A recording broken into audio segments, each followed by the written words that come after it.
La plupart vivent comme s'ils étaient aux commandes de leur propre esprit. Ils se réveillent, pensent, agissent et croient que tout est sous contrôle rationnel. Mais il existe une vérité plus dure, plus inconfortable. Beaucoup sont prisonniers de leur propre tête, esclaves de pensées qu'ils n'ont pas choisies, mais auxquelles ils obéissent sans questionner. Épictète avertissait déjà. Ce ne sont pas les choses qui nous troublent, mais l'opinion que nous avons à leur sujet. Et cette opinion, bien souvent, n'est pas la nôtre. Elle est le fruit de conditionnements, de peurs, d'impulsions. Vous êtes-vous déjà arrêté pour observer ce qui se passe dans votre esprit, avec une réelle attention? Avez-vous remarqué comment une pensée, aussi minime soit-elle, peut modifier votre humeur, votre perception et même vos décisions? Comme si un simple bruit intérieur avait le pouvoir d'incendier votre journée. L'esprit indiscipliné n'a pas besoin de crier. Il suffit qu'il chuchote avec insistance. Et quand vous ne savez pas le commander, c'est lui qui vous commande. Voici la question qui inaugure cet épisode. Pensez-vous ou êtes-vous pensé?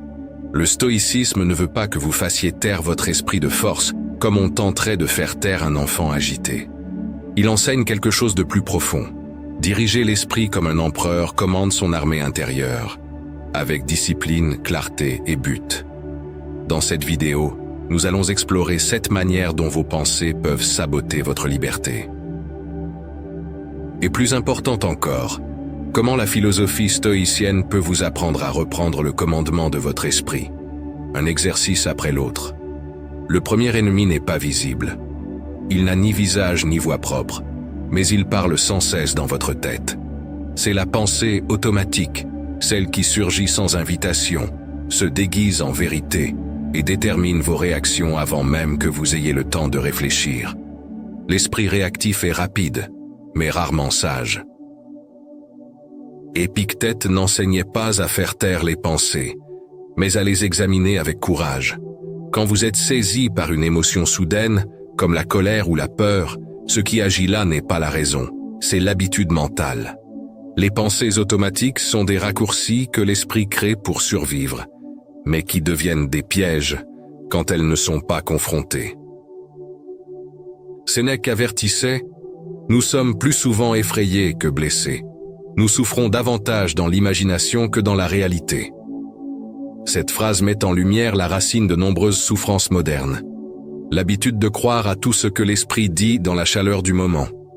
Quand quelque chose arrive, une critique, une perte, un retard, l'esprit forme rapidement une histoire. Tu as échoué. C'est insupportable. Tout va mal tourner. Mais est-ce vraiment le cas? La pensée automatique agit comme un imposteur. Elle occupe le trône de votre conscience sans le mériter.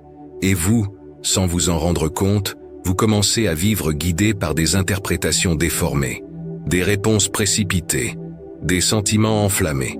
La douleur ne naît pas du fait en lui-même, mais de l'histoire que vous avez acceptée comme vraie, sans en examiner l'origine.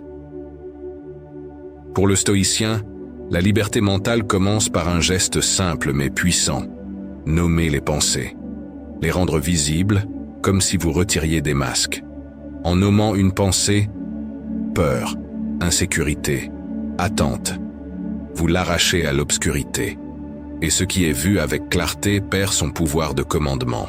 On ne peut pas faire taire un esprit chaotique si l'on continue de confondre le bruit avec la vérité. La première étape consiste à admettre que tout ce que vous pensez ne mérite pas de crédit. Ce n'est pas de la faiblesse, c'est de la sagesse. C'est le début de la maîtrise intérieure. Même dans le silence, beaucoup vivent en guerre. Aucun bruit à l'extérieur, mais à l'intérieur règne une tempête continue de pensée, de peur et d'exigence. Ce bruit intérieur, souvent invisible aux yeux de ceux qui regardent de l'extérieur, est responsable d'une grande partie de l'épuisement émotionnel moderne.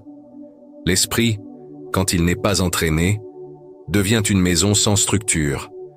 Le moindre vent y pénètre et désorganise tout de l'intérieur. La pensée insistante n'est pas neutre. Elle agit comme un vent tranchant qui traverse l'âme non préparée, désordonnant les sentiments, volant le sommeil minant l'énergie vitale. Et plus vous essayez de l'ignorer, plus elle revient avec force. Marc Aurèle, empereur et philosophe, affrontait des guerres extérieures et des conflits intérieurs. Pourtant, il écrivit « Occupe-toi seulement de ce qui dépend de toi ».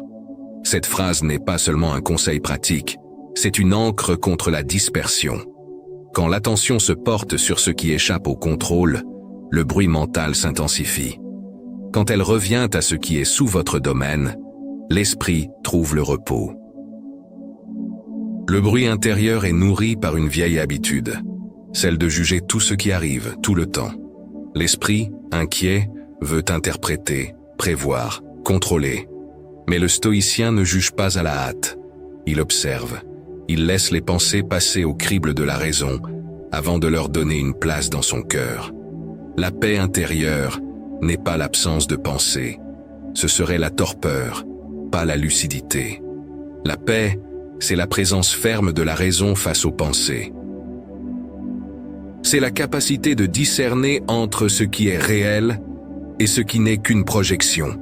Dans un monde où chacun crie pour être entendu, le stoïcien cultive une présence silencieuse, non pas parce qu'il se tait face à la vie, mais parce qu'il a appris que sans silence intérieur, il n'y a pas de sagesse. Le véritable vacarme qui vole votre paix n'est pas dans le monde, il est en vous. Et seul un esprit entraîné peut rendre l'ordre là où règne aujourd'hui la confusion. L'être humain cherche le contrôle avec la même intensité qu'il fuit l'incertitude. Il veut façonner l'avenir, changer l'autre, corriger le passé. Mais cet élan, lorsqu'il n'est pas guidé par la raison, devient une prison. Le paradoxe est cruel. Plus vous essayez de contrôler ce qui ne dépend pas de vous, plus vous devenez incontrôlable à l'intérieur. L'esprit n'accepte pas facilement les limites. Il veut des explications, des garanties, des prévisions. Mais le stoïcisme enseigne que cette soif de domination absolue est une source continue de frustration. Marc Aurèle, entre batailles et pertes, s'écrivait à lui-même « Accepte avec sérénité tout ce que le destin t'apporte. » Non comme une résignation, mais comme une reconnaissance de la structure de la réalité. Les pensées obsessionnelles naissent de cette erreur. Croire que tout peut, et doit, être sous votre commandement. C'est comme essayer d'arrêter le vent avec les mains, et s'irriter parce qu'il continue de souffler. Cette lutte contre l'incontrôlable non seulement épuise, mais aveugle.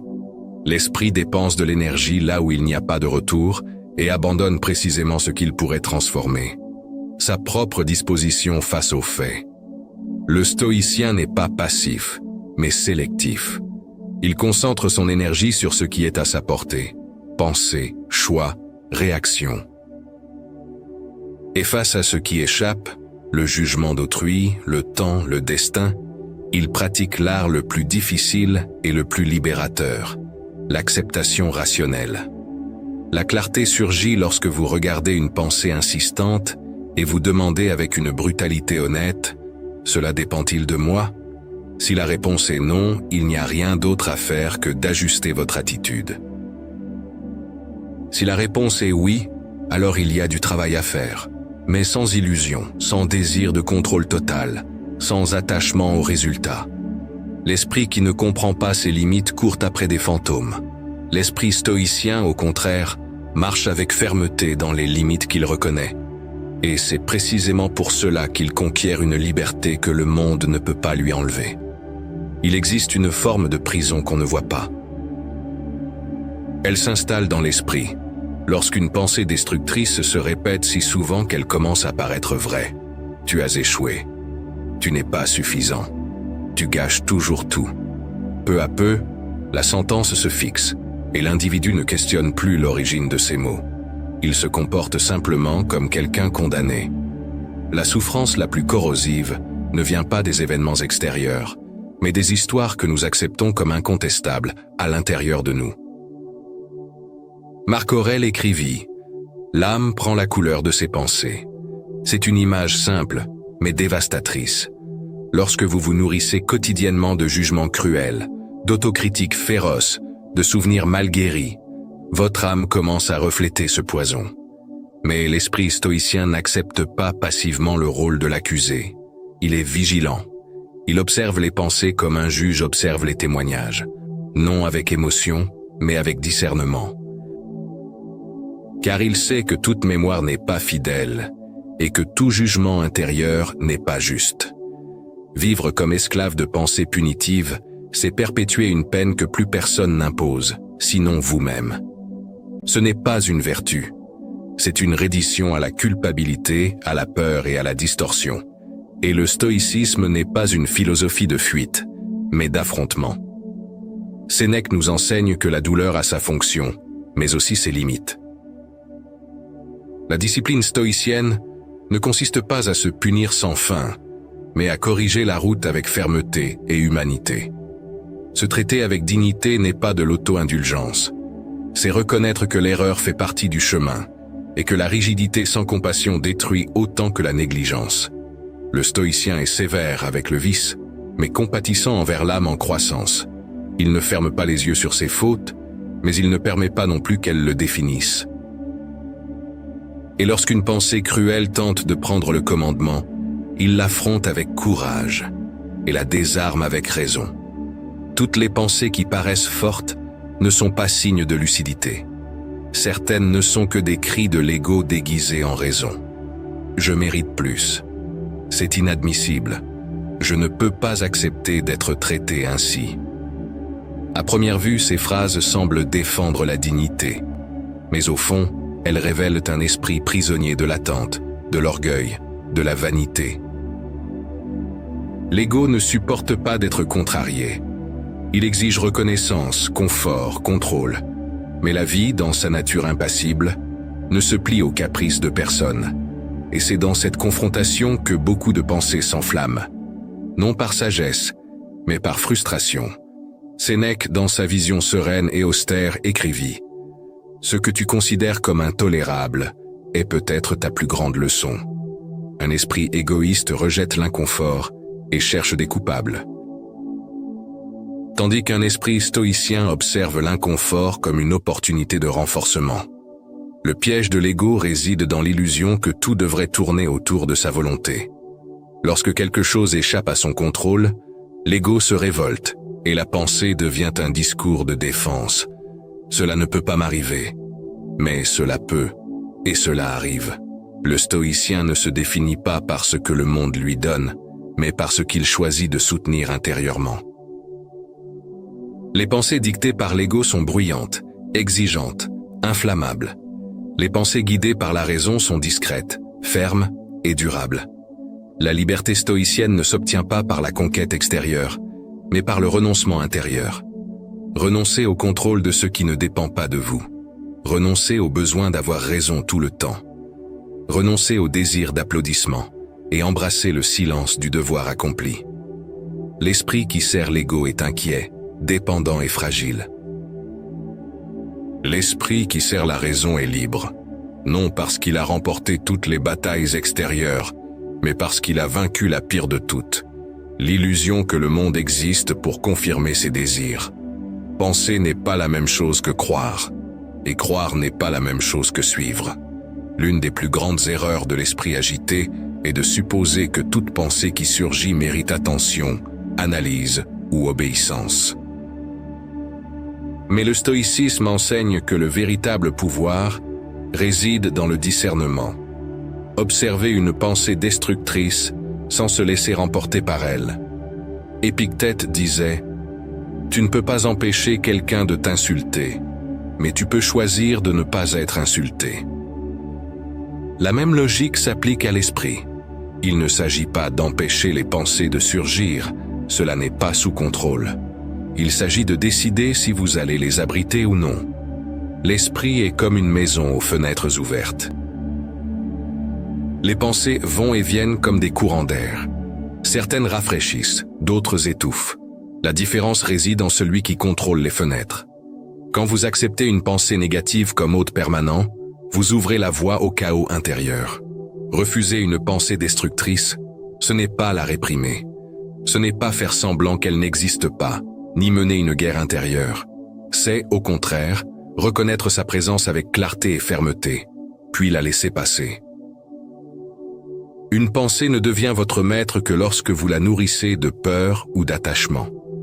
Le stoïcien observe, comprend et relâche, sans drame, sans hâte, sans résistance aveugle. Il comprend que les pensées ne sont pas des commandements divins, mais des suggestions, souvent erronées, qui doivent passer par le filtre de la raison. La liberté mentale commence quand vous êtes capable de dire, intérieurement, « Je vois cette pensée, mais je ne la suis pas ». Cette phrase, dite avec sérénité, représente un niveau de maîtrise de soi qui ne dépend pas de la force brute, mais de la clarté des valeurs. L'esprit entraîné ne se laisse pas entraîner par n'importe quel courant. Il reste ancré, même lorsque la mer des émotions tente d'envahir. Et cette ancre, pour le stoïcien, c'est la raison lucide face à ce qu'il pense, ressent et choisit de soutenir. Un esprit indiscipliné est comme un cheval sauvage, imprévisible, instable, dangereux. Mais cela ne signifie pas qu'il faille le combattre avec brutalité. Le stoïcisme ne propose pas une guerre contre la pensée, mais un entraînement continu, une sorte d'éducation intérieure, patiente et ferme, où l'esprit cesse d'être une menace et devient un allié de la raison. Marc Aurèle, dans sa solitude d'empereur, écrivait pour lui-même chaque jour, non par vanité, mais par nécessité. Il savait que l'esprit oubliait. Il savait que le chaos du monde s'infiltrait dans les pensées les plus nobles. C'est pourquoi il consignait, répétait, rappelait. Cette habitude, si simple, était sa manière de garder l'épée affûtée. L'esprit entraîné n'est pas celui qui pense le moins, mais celui qui pense avec clarté. C'est celui qui reconnaît ses impulsions, mais n'agit pas par impulsion, qui ressent des émotions, mais n'en est pas esclave, qui voit le monde tel qu'il est, et non tel qu'il voudrait qu'il soit. L'entraînement stoïcien est silencieux, solitaire, et souvent invisible. Mais ses fruits sont concrets, stabilité au milieu de l'instabilité, sérénité face à l'imprévu, fermeté lorsque tout autour cède. La répétition, dans ce processus, n'est pas une faiblesse, c'est une fondation. Tout comme un guerrier aiguise sa lame chaque jour, le stoïcien aiguise son esprit avec des phrases courtes, des réflexions, des décisions conscientes. Il n'attend pas d'être en crise pour chercher la lucidité. Il construit la lucidité avant que la tempête ne vienne. L'esprit ne se transforme pas du jour au lendemain, mais avec pratique, vigilance et but, il apprend à servir la raison. Et quand cela arrive, la pensée cesse d'être un saboteur et devient une force. Elle cesse d'être un poids et devient une direction. Un tel esprit n'élimine pas le chaos, mais chemine à travers lui avec dignité. Il ne craint plus ses propres pensées, car il sait qu'il peut les conduire. Et dans cette maîtrise intérieure, silencieuse et ferme, commence la véritable liberté de l'esprit. L'esprit est le premier champ de bataille de l'être humain. Avant que n'apparaisse une adversité extérieure, c'est dans la pensée que la lutte commence. Et celui qui ne domine pas ce qu'il pense finit dominé par ce qu'il ressent.